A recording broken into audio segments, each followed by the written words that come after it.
अली गौहर साहब, क्या आपको अब आवाज़ आ रही है? क्या आप सुन पा रहे हैं? जी, बिस्मिल्लाहिर्रहमानिर्रहीम। आवाज़ आ रही है मुझे मारिया साहब? जी।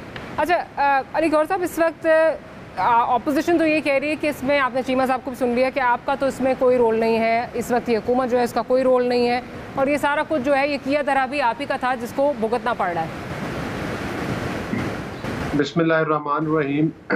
मैं तुमको करता हूँ, पहले भी ऑडियो प्रॉब्लम आ गई थी, लेकिन चीमा साहब की काफ़ी हद तक मैंने बातें सुनी हैं। जी, जी। लेकिन अफसोसनाक सूरत-ए-हाल ये है कि चीमा साहब हमेशा इंतहाई बायस्ड राय देते हैं और सियाको सबाक को ये मतलब है कि भूल जाते हैं कि मादी में और उससे पहले क्या एफर्ट थी। सबसे पहली तो मेरी गुजारिश ये है कि जब पहले 2015 में भी पाकिस्तान ग्रे लिस्ट से निकला था, उस वक्त भी पाकिस्तान मुस्लिम लीग नून की हुकूमत थी। मैं इनको ये बताना चाहता हूँ, उस वक्त क्या इमरान खान की एफर्ट्स के साथ पाकिस्तान वाइट लिस्ट में आया था।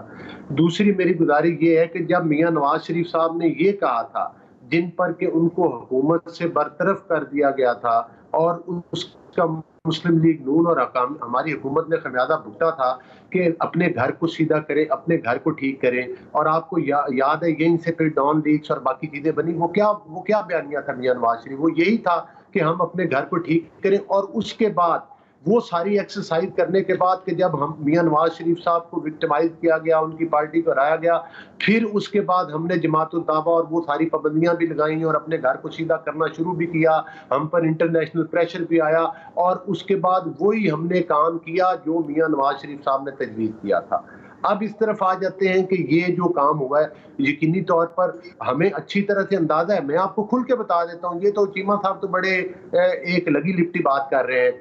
स्पीकर हाउस में मुज़ाकरात हुए, एस्टेब्लिशमेंट ने मुज़ाकरात करवाए, जिसमें मुस्लिम लीग नून या पूरी अपोजिशन भी थी और जिसमें उस वक्त की हुकूमत इमरान अहमद न्याजी साहब के नुमाइंदे थे।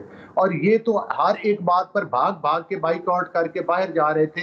ये क्रेडिट एस्टेब्लिशमेंट को जरूर जाता है कि उन्होंने अपोजिशन और हुकूमत को फेटफ के ऊपर मुज़ाकरात के लिए बिठाया।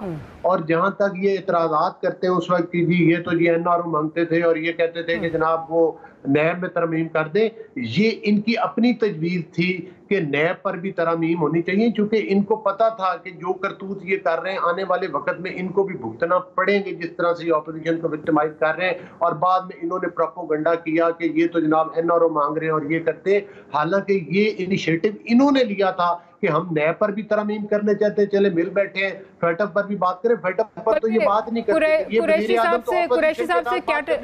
साहब से categorically, if I remember, Qureshi साहब से कैटेगोरिकली कहा गया था आपकी जमात के लोगों से कि आप हमसे ये लिस्ट तो ले रहे हैं, लेकिन ये ना हो कि बाहर जाके आप ये दिखा दें कि जी हम इस पे जो है वो आपसे एनआरओ मांग रहे हैं। बात आई थिंक किस तरह की हुई थी? हाँ बिल्कुल। और उसके बाद वही कुछ हुआ, पूरे पाकिस्तान ने देखा। मकसद है कि ये चीजें जो हैं ये एक खुली हकीकत है, इन पर लगी लिपटी बातें नहीं की जा सकती। बहरहाल जो भी आज हुआ है उसमें मैं समझता हूँ कि मौजूदा हुकूमत का और स्टैब्लिशमेंट का ख़ास तौर पर किरदार है, जिन्होंने इसकी मॉनिटरिंग की, इसमें दिलचस्पी ली, इसमें तमाम इख्तलाफ राय रखने वाली पॉलिटिकल पार्टी, पॉलिटिकल ताकतों को जो है वो मुतफिक किया। और ख़ास तौर पर बिलावल भुट्टो जरदारी साहब की भी अगर बात न की जाए तो वो भी ज़्यादती है। वो वज़ीर ख़ारजा हैं, उनकी भी एक एफर्ट शामिल है इन तमाम मामलात को, जो कि तकरीबन उस नैज पर पहुँच चुके थे कि जहाँ पर अब इनका फैसला होना था। तो उन्होंने मतलब है कि बड़ा पॉजिटिव किरदार अदा किया और उनको भी इस चीज़ का क्रेडिट जाना चाहिए।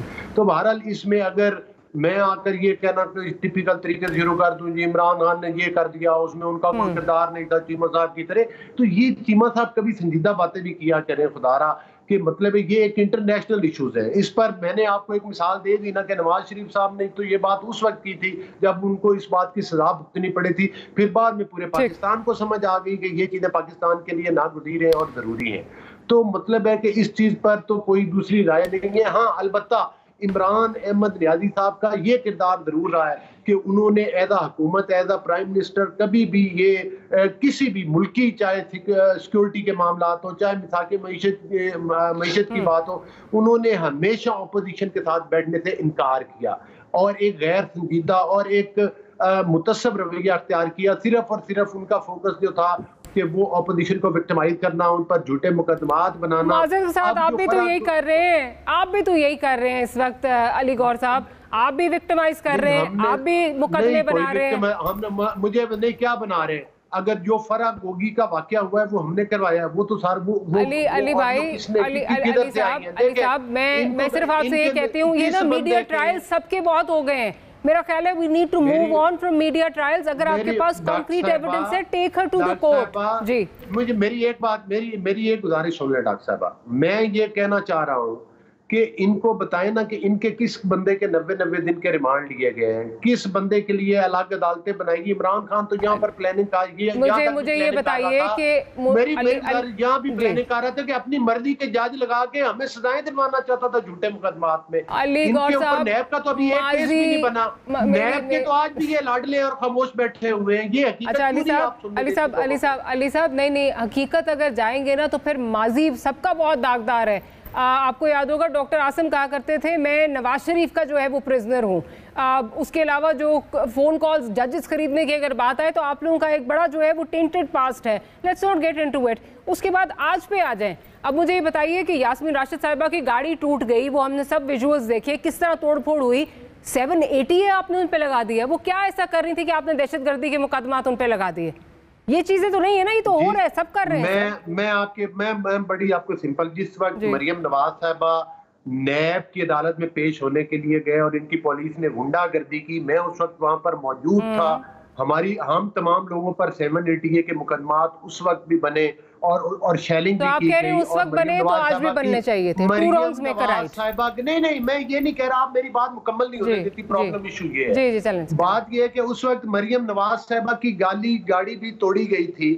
हमने जब से हमारी हुकूमत आई, इमरान अहमद नियाज़ी साहब ने कोई दिन ऐसा नहीं छोड़ा जिस दिन एहतजाजी जलसा ना किया हो। हमने इनको सिक्योरिटी प्रोवाइड की। लेकिन अगर ये बात करेंगे इस्लामाबाद पर चढ़ाई करने की, अगर ये बात करेंगे फिर पाकिस्तान में आग लगाने की, अगर ये बात करेंगे खून की होली खेलने की, तो फिर उस चीज़ की तो हमने ना इन्हें पहले इजाज़त दी है ना अब देंगे। क्योंकि हम सुप्रीम कोर्ट के इर्द गिर्द कब्रें खोदने वाला भी वाकया आवाम को याद है, पीटीवी पर हमला करने वाला भी याद है। और उधर जाकर क्या किया, सुप्रीम कोर्ट ने भी इनको इजाजत दी, फिर ये डी चौक तक गए, फिर इस्लामाबाद को आग लगाई। क्या ये हकीकत नहीं है? हम कहते हैं कि पुरअमन एहतजाज करें, इनका हक है। लेकिन अगर ये इंतशार की बात करें, अगर ये खून की होली खोलने की बात करें, अगर ये पाकिस्तान को जलाने की बात करें, कबूल नहीं होगा। लेकिन खैर लाहौर में तो ऐसा कुछ नहीं हो रहा था। जो आपने जब गाड़ी टूटी भी उसके बाद आपने उसको मेरा ख्याल क्लैरिफाई कर दिया। आपने कहा उस वक्त मरियम नवाज की गाड़ी टूटी, उसमें 780 लगा, तो बेसिकली टिट फॉर टैट नजर आ रहा है वो। अगर आप ना भी कहें तो नजर आ रहा है।